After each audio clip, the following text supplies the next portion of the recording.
Chers auditeurs, la mélodie du bonheur nous a conduit à la présence réelle de Jésus dans notre propre vie, avec ses heures de gloire et ses zones d'ombre et de ténèbres. Cette présence, elle est lisible et à la portée de tout le monde dans un livre merveilleux que méditaient aussi Marie et Jésus, la Bible. Un auteur spirituel a pu dire que la Bible était la lettre d'amour que le Fils de Dieu écrivait à son Père. Saint Jean, de son côté, dira « Tout ce qui a été écrit l'a été pour votre consolation ».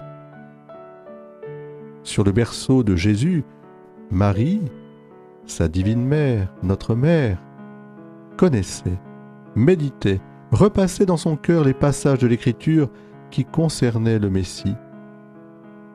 Et plus tard, Jésus, lorsqu'il voudra marquer le début de sa mission évangélique, déroulera le livre des Écritures et lira le prophète Isaïe en affirmant « Ces paroles que vous venez d'entendre, c'est aujourd'hui qu'elles s'accomplissent. » Alors, nous aussi, ce matin, comme tous les autres matins, après avoir dit « Oh !»